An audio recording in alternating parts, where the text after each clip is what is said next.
What I would like to do today is to give the story of sage Vishwamitra.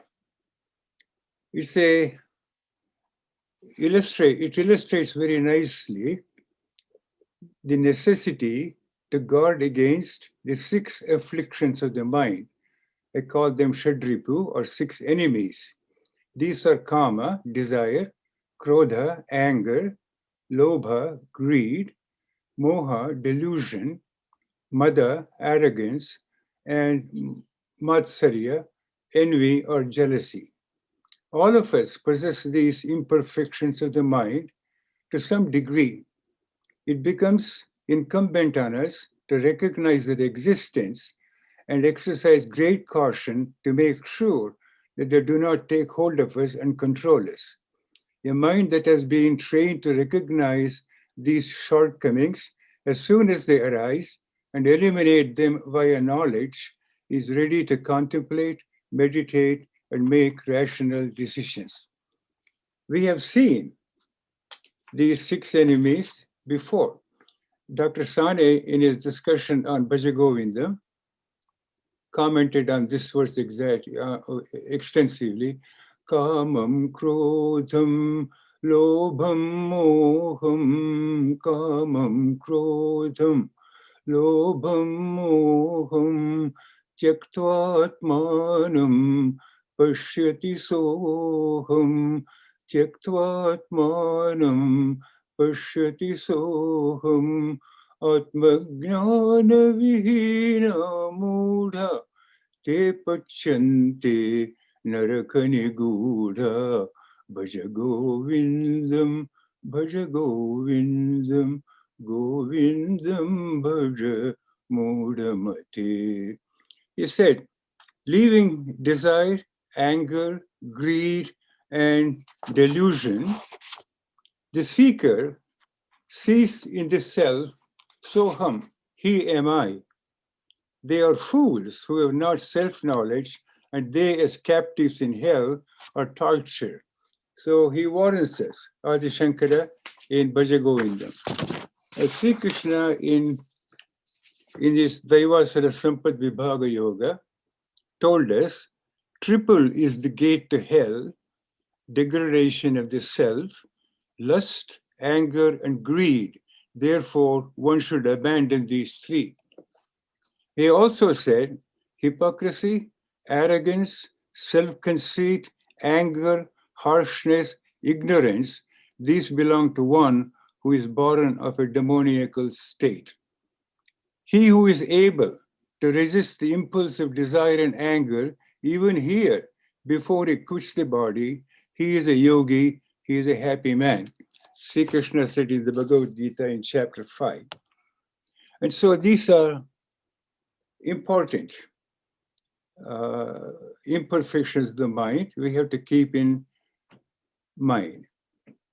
What I would like to do is to weave these imperfections of the mind into the story of sage Vishwamitra, so that if you remember the story of Vishwamitra, these Shadripus will automatically come before you. I like stories, particularly when the stories contain the truths expounded by our scriptures. Vishwamitra, a king, was once on a hunting trip with his entourage. They felt very tired and hungry after a long day, and they were looking for a place to rest, freshen up, and cook food. They happened to come across a small hermitage or ashrama of Brahmarshi Vasishta. Brahmarshi is the highest rank you can get. Rajarishi, Maharshi, Brahmarshi. He is the highest. He's like a regent's professor. Sage Vasishta greeted them cordially and inquired about their welfare. After learning their needs, he asked the celestial cow Kamadhenu. Kamadhenu is cow of plenty, which was a gift from heaven to him, and attend to their needs. And then he tells Vishwamitra, why don't you, all of you go back to the river, which is flowing right behind my ashram, freshen up yourself, and then you come here, I will have all the food ready for you. So Vishwamitra and his entourage went to the river, washed themselves up, refreshed. They came here, came back to the Vasishta's ashram, and Vasishta then looked at the Kamadhenu and said, take care of their needs, Kamadhenu. Instantly, Kamadhenu produced all the food for the guests, and they had a hearty, wonderful meal. And then they were all sitting down, relaxing after the great dinner. And Vishwamitra, mind was fixated on the cow. He couldn't get his mind off of the cow. He was just amazed at the wonderful quality the cow had of being able to produce so much of food almost instantly. And then he said to himself, if I had that cow, it would be so nice for me. I am a king. I have a lot of responsibility, many, many people to take care of. With a cow like this, it would be very easy for me. Vasishta is a very small ashram, very few people. He really doesn't need this Kamadhenu. Perhaps I can give him 10 cows, milk-producing cows, which should take care of all his necessities. So this fixation, he was constantly thinking of Kamadhenu, suddenly became a desire. So smitten with desire, which is Kama, to have Kamadhenu, Vishwamitra argued with Vasishta, why don't you give me this cow? Instead, I'll give you 10 milk-producing cows. Vasishta said, no, that's not possible for two reasons. Number one, this cow is not mine. It's a gift from heaven. And number two, this cow can stay only in a place which has realized the truth. So I can't give it to you. Vishwamitra continues to argue with him. And then he says, I'll up the ante. How about 100 cows? Vasishta says no. How about 1,000 cows? Vasishta still says no. So he completely was rebuffed by Vasishta. And so Vishwamitra, bitten by the bug of desire, having been rebuffed by Vasishta, became very angry. So the desire was rebuffed. He became very angry. And he wanted to fight Vishwamitra. And Vishwamitra's anger had overpowered his rational thinking. See how it happened. His mind was fixated on the cow. Dhyayato vishayan pumsaha sangasteshu pajayate sangat samjayate kamaha kamat krodho abhijayate krodat bhavati sammohaha sammohat smriti vibhramaha smriti bhramshat buddhinasho buddhinashat pranashyati. Dr. Sane has described this verse at the temple many times in discussing the Gita. This particular verse from chapter 2, Dhyayato Vishayan Pumsaha, is very dear to my heart because this particular verse changed the trajectory of my life. I think it was very early in the 70s, at the urging of a friend of mine. For the first time, I went into the old temple that was in Northeast Minneapolis on Polk Street on a Sunday. And Dr. Sane was discussing this very verse, this exact verse he was discussing. He called it the ladder down, going down the ladder. And then he also gave an antidote to that, how to go up the ladder. Satsangatve nissangatvam, nissangatve nirmohatvam, nirmohatve nischalatatvam, nischalatatve jivan muktihi, bhaja govindam, bhaja govindam. So he not only warned us about going down the ladder, he also gave us a way to go up the ladder. So I came home, I was thinking about this verse. I really liked it. The next Sunday, I automatically went to the temple, and the Sunday after, and the Sunday after, and the Sunday after, and all Sundays I went on Monday. And then I would talk to him at the end of the talk if I had any questions or clarifications. Very patiently, he would explain to me. Over a course of a few months, he asked me to join him in discussing the Bhagavad Gita because he was extremely busy as a pediatric doctor at the Children's Hospital. And with great hesitation, I said, okay, I will join you. So by God's grace and his blessings, I started chapter 6 with him, Anashrita Karmaphala, the Dhyana Yoga. And then that association has continued on for, I cannot believe it, almost 50 years. So he has been a good friend, a mentor, and a guide. Thank you, Shashi. That changed the trajectory of my life. That's the reason why I like that verse particularly very much. So Vishwamitra then challenged Vasishtha. If you're not going to hand over the cow, I will ask my army to seize the cow. Vasishtha says, that's not possible. Vishwamitra was very proud. He was very arrogant. He said, well, you will see. My army is the greatest army. They have all kinds of weapons. It's very easy for them to snatch the cow in a minute. So he ordered the army, go and snatch the cow.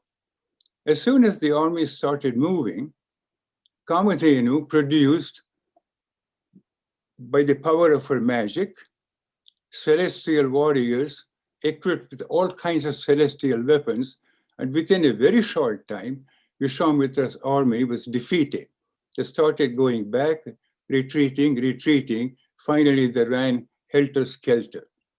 Vishwamitra saw this. And then he could not believe what had happened. So he said, well, the only way that I can come over this is to challenge Vasishtha directly. So he asked Vasishtha, I'm going to fight with you. Vasishtha simply smiled. Vishwamitra then started firing arrows at Vasishtha. And Vasishtha had a danda. Danda means a pole. It's called Brahmadanda. So he held the pole in front of him. And all the arrows were swallowed up by the pole. So Vishwamitra was completely helpless. Vasishtha, seeing this, took the danda and tapped Vishwamitra on the head, like this. Vishwamitra immediately fell down, unconscious. After a while, Vishwamitra came to. He came to after a while. He had witnessed the power that Vasishtha had. And so he says, Digbalam Kshatriya Balam, Brahma Tejo Balam Balam, Yekena Brahmadandena Sarva Shastrani Hatan Me. Shame on a Kshatriya's strength. The strength of a Brahman's might alone is strength. By the single Brahminical mace, all my weapons have been destroyed. Digbalam Kshatriya Balam, Brahma Tejo Balam Balam, he says. So having referred, he decided then to go back to his kingdom, and Vishwamitra, Vasishtha blesses him, go back to your kingdom and all the best for you. And so now we have the 6 enemies or modifications of the mind, Kama, Krodha, Lobha, Moha, Mada, Matsarya. Just as we had ladder of destruction, Dhyayato Vishayan Pumsaha, ladder of ascension, Satsangatve Nisangatvam.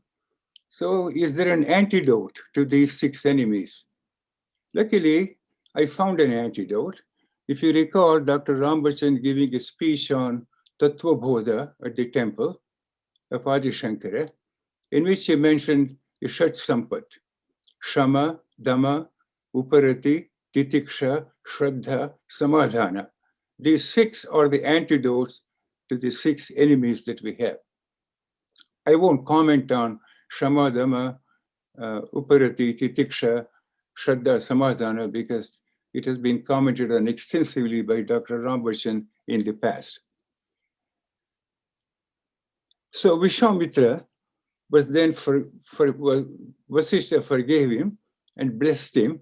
Vishwamitra felt humiliated, insulted. He goes back to the kingdom. And he resolved to learn the truth by doing tapas.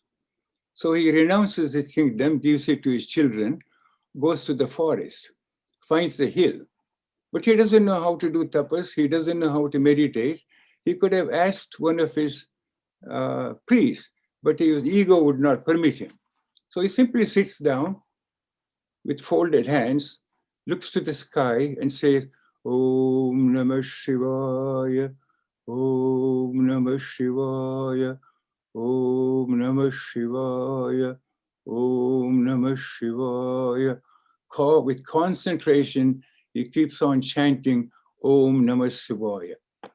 And the intensity of his tapas was so intense, his body began to get very hot, and then smoke billowed out of his hair.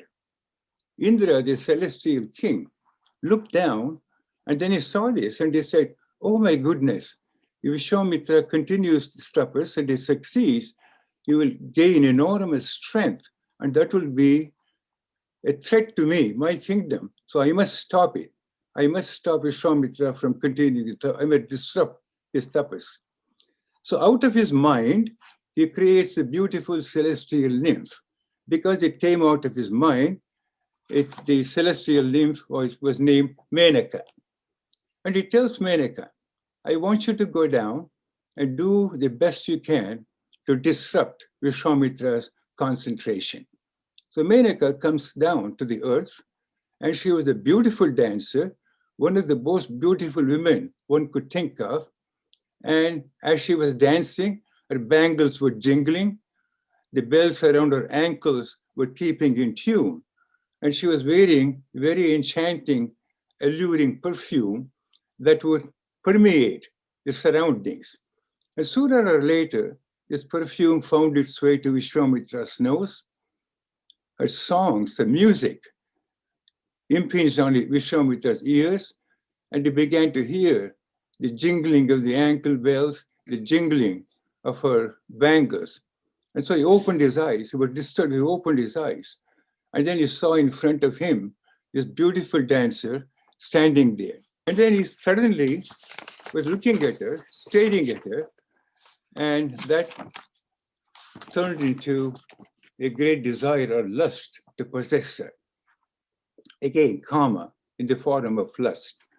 And so he proposes and marries Menaka.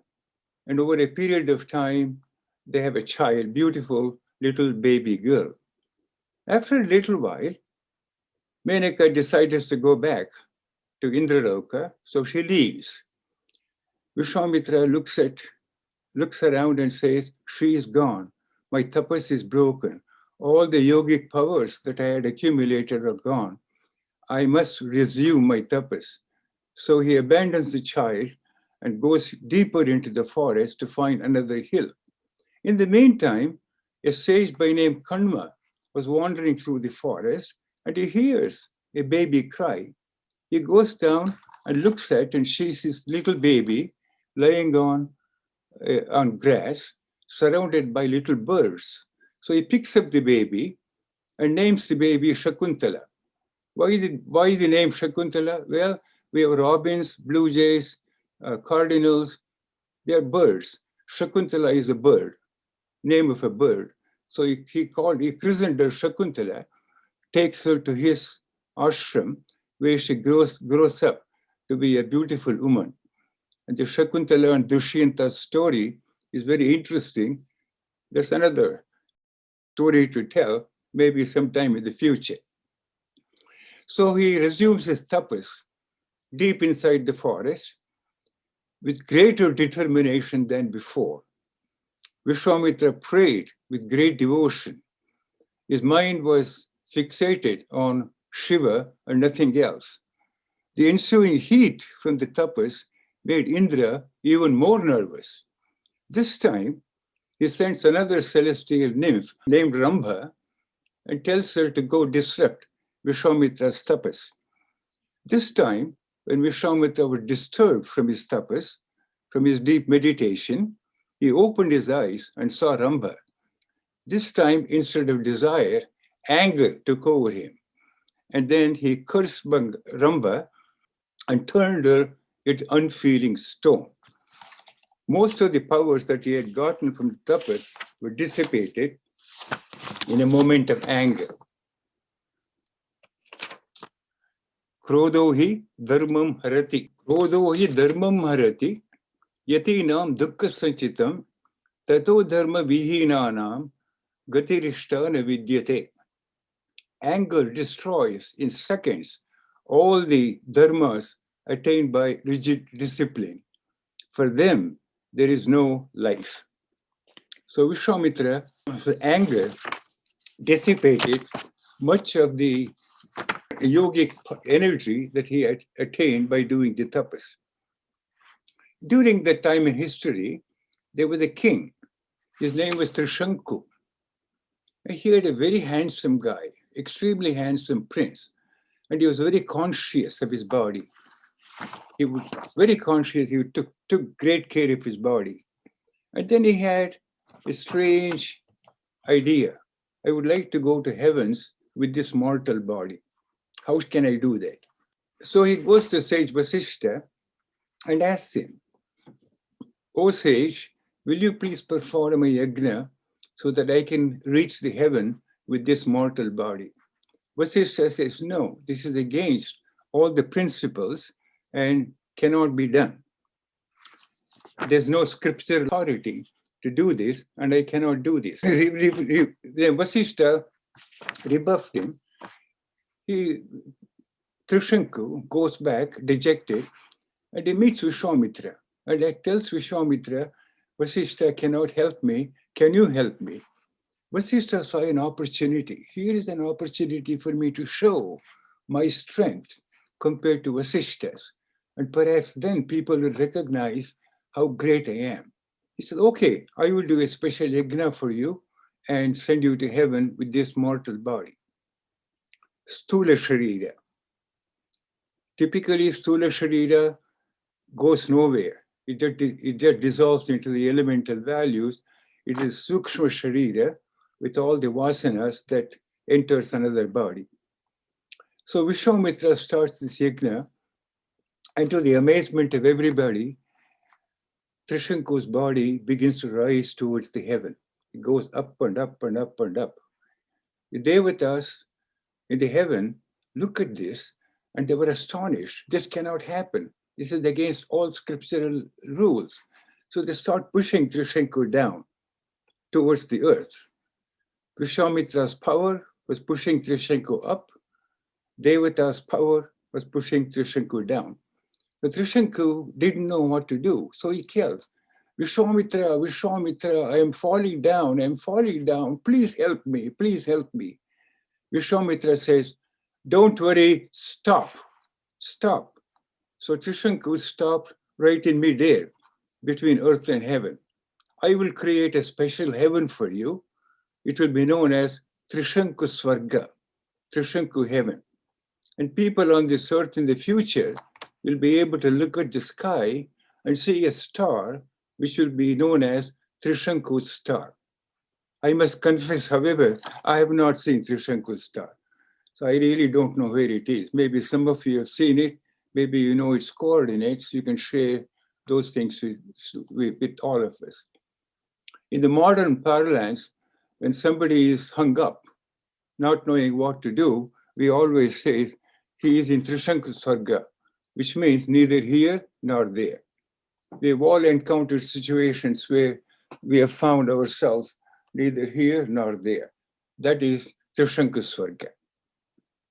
And then Vishwamitra then decides, I must go back and do more tapas, this time with greater concentration.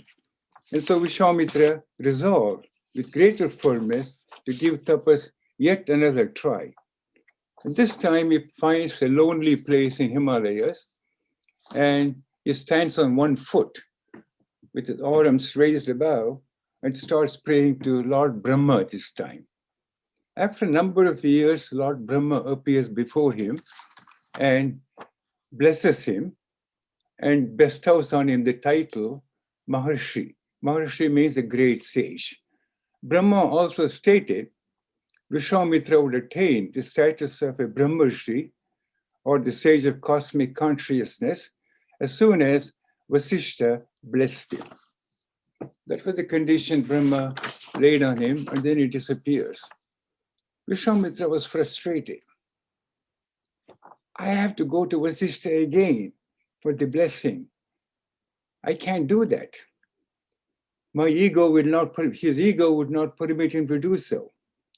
He is filled with frustration, with hatred, with jealousy, with anger, all of these afflictions of the mind. And now jealousy or matsarya took over him. And then he says, the only way to gain Brahmarshi status, it seems to me, is to eliminate the competition. To eliminate the competition, I would have to destroy Vasishtha. So he goes to Vasishtha's ashram one night with the big stone in his hand. So when Vasishtha comes in the early morning to go to the river for his morning oblations, he could smash his head. And during the dawn, when the dawn came, Vishvamitra hears voice. Arundhati was Vasishtha's wife. Arundhati says Vasishtha, there's something on your mind. You are not the same person. Something seems to be bothering you. What is it? Please tell me.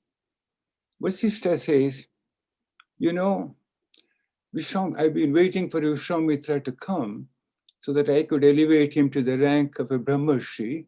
He has not come. I don't know why. In my opinion, he is not only fit to be a Brahmarshi, he is greater than a Brahmarshi. He has not come.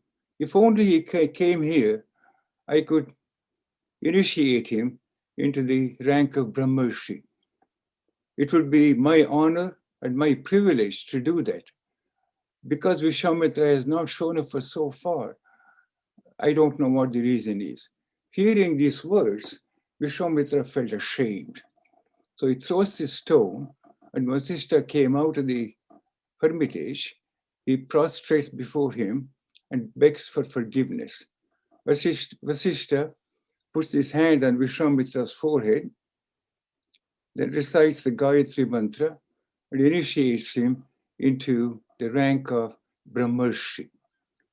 Vasishtha tells him, you conquered Kama, Krodha, Lobha, Moha, Mada, and now you have conquered even Matsarya. Having conquered all of those enemies, you have become a Brahmarshi. From now on, you will be known as a Brahmarshi. So Vasishtha then blesses him, and Vishvamitra, having succeeded in gaining the rank of Brahmarshi, goes back. And rest of you, you know the story of Vishvamitra.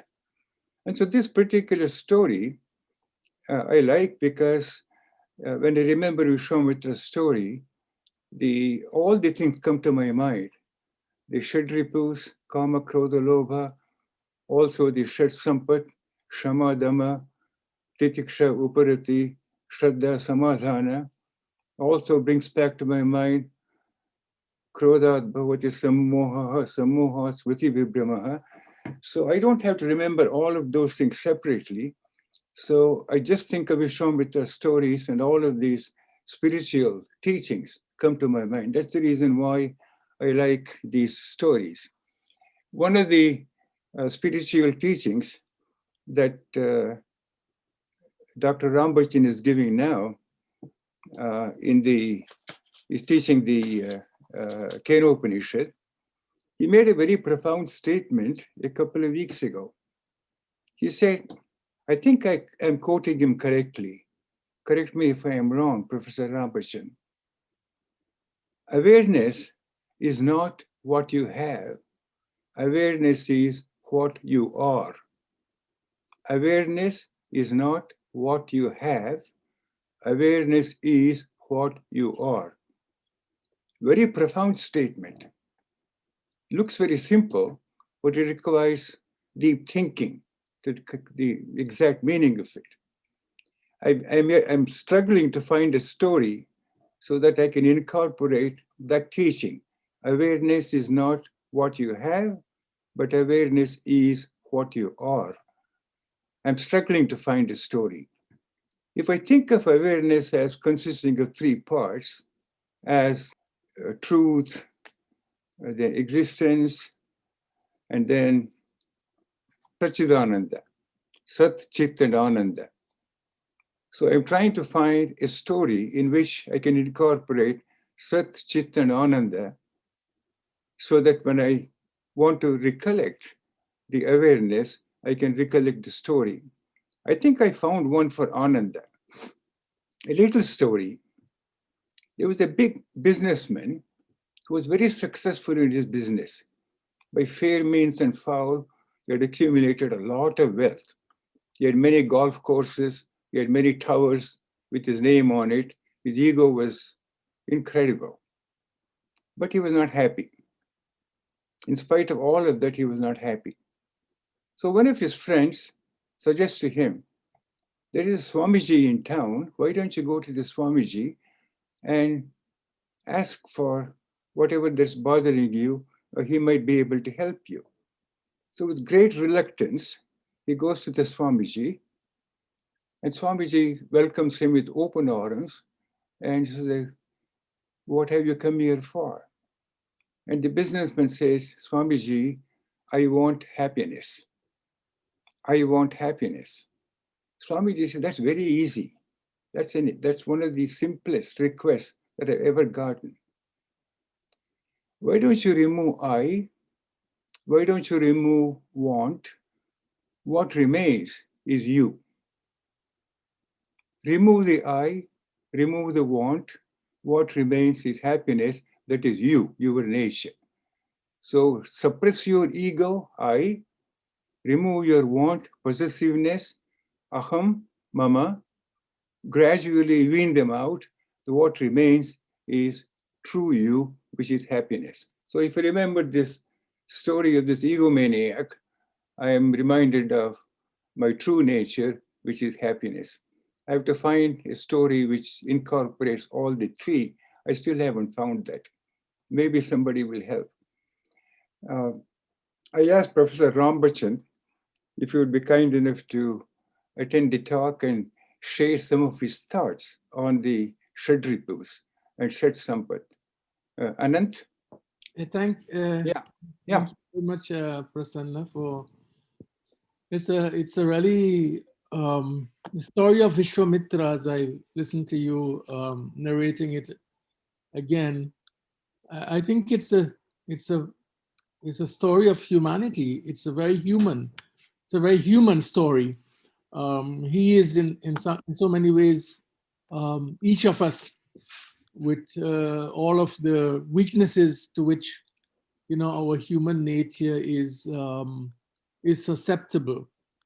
So I think when we listen to the story, in a sense, it invites us to reflect on on ourselves and how we are also susceptible to these flaws that manifest in his character. I think that's the first point that I wanted to make. It's about Vishwamitra, but it's about us also as human beings. Um, you already drew out so many of the important implications of this story.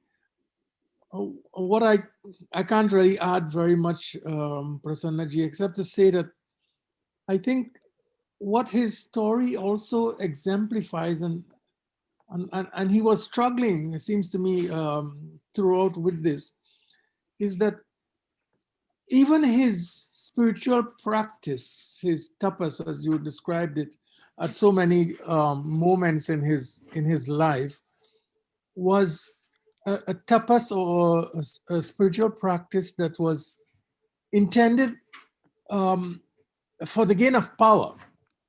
He wanted to become a powerful person. It was not, perhaps why he was failing is that even in terms of spiritual practice, it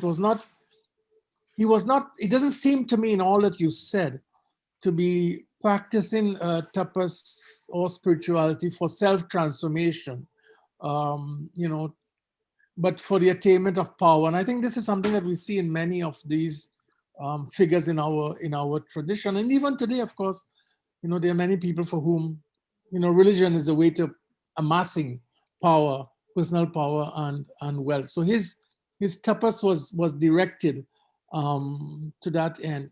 I found it really interesting, when you mentioned that he came to destroy Vashishta, and then he heard Vashishta and the conversation between Vashishta and his wife. And it seems to me that conversation changed something in his heart. There was a genuine heart transformation when he experienced the compassion of Vashishta for him. That moved him. That awoke something in him that even all of his tapas didn't. Yes. It was Vashishta's kindness, Vashishta's compassion that really transformed Vishwamitra, because he seems to exemplify as well this human tendency to blame others for his dilemma. He blamed, and again, this is a bigger issue. He blamed the two women for his downfall. He abandoned the child as well, Yes. which was a very inconsiderate act, and which was an act of evading responsibility for his actions, but thinking that he could still pursue some kind of religious path, some kind of spiritual way, even when he abandons an innocent child, which was, a complete act of lacking humanity, lacking Compassion. yeah. So this story, as I listened to you this morning, to me, it speaks very eloquently also. And this comes also in Bhagavad Gita, at the end of Bhagavad Gita, because you've been referencing this text so beautifully. The Bhagavad Gita also talks about different kinds of tapas and what these, the sattvic, rajasic, tamasic, so even in terms of religious practices, there are certain kinds of practices that are meant for self-aggrandizement, the gain of power, the gain of worldly success. Those are not the kinds of practices that transform us, that really transform our hearts into hearts of greater compassion, of love, of generosity, where we truly overcome the Shad Ripus that you mentioned. So it's a story that we need to keep on telling, because it's a universal, Vishwamitra's story is a universal story. It's a human story, reminding us of so many ways of, what the pitfalls of life are for us and how we might overcome these. So thank you very much, Prasanna. That's all I wanted to say. Thank you for your comments. I think you're absolutely right. Because even though he resolved to do the tapas, that's not for gaining the truth, but back of his mind was to gain power. You're absolutely right. Shashi, any comments from you? Prasanna, thanks for those kind words in the beginning for Kumut and myself. But I think when you came to the temple on the regular basis, you shown to us that your keen interest in the subject matter and your questions were intelligent, that I thought you would be the right person to do the two things. One thing is the best way to learn is to teach. And number two is we needed in our community more than one or two good people who can help the community at large to understand the critical subject matter. And I thought you were the right person asking the right questions, and I thought it would be the right thing to do. And I think it was you who were ready that suggested to me that you will be the right person to come in. It doesn't matter how busy Kumud and myself were. We were committed to do the social service, and we always got out of the hospital to work. But I thought that it would be very important for you to do the Loka Sangra and teach the community as well. And in that process, become a better human being. I think Professor Rambachan had the privilege of spending a full-time basis with Swami Dayananda and understand the subject matter greatly. And we who did not have that privilege, we had to learn through his notes, his lecture notes, his various audio tapes which are available, and read the books and learn through that process. But I think there are several ways of achieving the same ultimate goal. And we are so happy, Kumud and myself, to be friends with you and Usha and understand the subject matter of Vedanta, which has come to all of us through the tradition of teachers. Anant knows more about the tradition because he has gone directly through that particular source. Thanks, Prasanna. Keep it up. Thank you, Shashi. Any other comments or questions? It also bothered me about abandoning the little child, which is against all my values.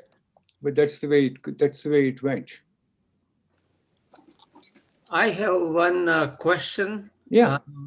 You mentioned that when Vishwamitra bowed down to Vasishtha after listening to the conversation between Arundhati and Yeah. Vasishtha, and Vasishtha said Gayatri Mantra.